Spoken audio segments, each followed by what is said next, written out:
सभी साथियों को जय भीम। जाति प्रथा उन्मूलन की इस कड़ी में आज बात करते हैं कि पिछली कड़ी में जैसे आपने जाना कि बाबा साहब ने बताया कि जाति प्रथा को जो है समाप्त करने के लिए जो 2 उपाय बताए लोगों ने।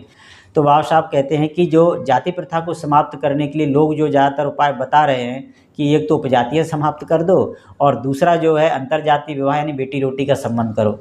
तो बाबा साहब ने स्पष्ट कर दिया कि इन दोनों से जो है किसी भी प्रकार से जाति प्रथा समाप्त नहीं हो सकती बल्कि और सुदृढ़ होगी। उसके बाद बाबा साहब ने किस प्रकार से जो है ये समाप्त की जा सकती है और इसकी जड़ कहाँ है, तो वो धार्मिक आस्थाएं हैं जिसके कारण जो है जाति प्रथा बनी है। उन वेद शास्त्रों पर विश्वास को समाप्त करना होगा। तो आप इस पर जो है डिटेल पिछली वीडियो में देख सकते हैं। तो बात करते हैं आज के विषय पर। तो बाबा साहब ने उसी कड़ी में जो है आगे बताया कि ये जो मैंने प्रयास बताया जिसके कारण जो है आप ऐसा करते हैं तो जाति प्रथा समाप्त हो सकती है, लेकिन फिर भी लोग ऐसा नहीं करेंगे। क्यों नहीं करेंगे? ये असंभव है। असंभव क्यों है? मेरा दृष्टिकोण ऐसा क्यों है? इस बात पर जो है आज इस कड़ी में आप जानेंगे कि बाबा साहब ऐसा क्यों कहते हैं कि जो मैंने उपाय तो बताए लेकिन इसको वो कभी भी ब्राह्मण या ये लोग सुधार नहीं करेंगे। तो उस पर जो है आज चर्चा करेंगे। तो अभी तक आपने चैनल को सब्सक्राइब नहीं किया तो सब्सक्राइब कर लीजिए और लोगों तक शेयर जरूर कीजिएगा, क्योंकि बाबा साहब को मानने से ज़्यादा जानना जरूरी है। जानने के लिए पढ़ना जरूरी है और पढ़ने के लिए बाबा साहब ने बहुत सी जानकारी हमारे सामने रखी हुई हैं, वॉल्यूम रखे हुए हैं, आप उसको जरूर पढ़िए। तो आज के विषय पर चर्चा करते हैं। बाबा साहब कहते हैं, मेरे विचार से यह कार्य प्राय असंभव है। शायद आप यह जानना चाहें कि ऐसा मैं क्यों सोचता हूँ।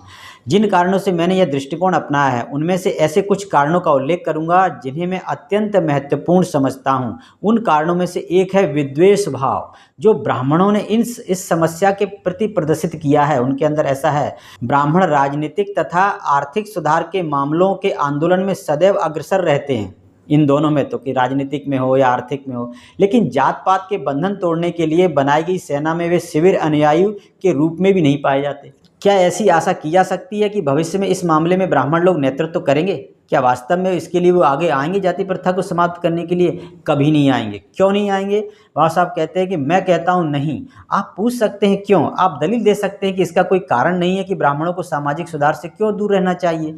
आप तर्क प्रस्तुत कर सकते हैं कि ब्राह्मण यह जानते हैं कि हिंदू समाज का अभिशाप जाति व्यवस्था है। फिर कहूँगा कि ब्राह्मण यह बात जानते हैं कि हिंदू समाज का अभिशाप जाति व्यवस्था है। बाबा साहब कहते हैं, पेज नंबर 93 पे आप पढ़ सकते हैं कि एक तो धर्मनिरपेक्ष ब्राह्मण और दूसरा पुरोहित ब्राह्मण। यहाँ बाबा साहब कहते हैं कि ब्राह्मणों की जो है 2 कैटेगरी है, 2 प्रकार हैं। एक तो धर्मनिरपेक्ष ब्राह्मण है और एक पुरोहित यानी सनातनी ब्राह्मण है, और ये दोनों ही जो है एक शरीर की 2 भुजाएं हैं। तो ये बहुत ही रोचक विषय है कि बाबा साहब ने मतलब जो है ब्राह्मणों को भी 2 कैटेगरी में बांटा। तो आप बहुत ही गंभीर जो चिंतन मंथन है बाबा साहब का, इसको जरूर अगली कड़ी में जरूर समझिएगा कि बाबा साहब कहते हैं कि आप धोखे में ना रहें कि 2 प्रकार के जो है ब्राह्मण है। एक तो जो है धर्मनिरपेक्ष वाली बात करते हैं, दूसरा जो है सनातनी जो है पुरोहित ब्राह्मण है।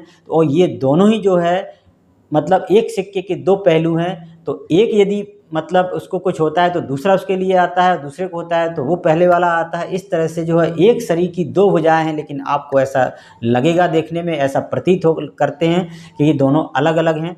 तो इसलिए इस बात को समझना होगा, बाबा साहब की नज़रों में समझना होगा। तो मिलते हैं अगली कड़ी में जाति प्रथा उन्मूलन की। जुड़े रहिएगा आप। सभी साथियों को जय भीम।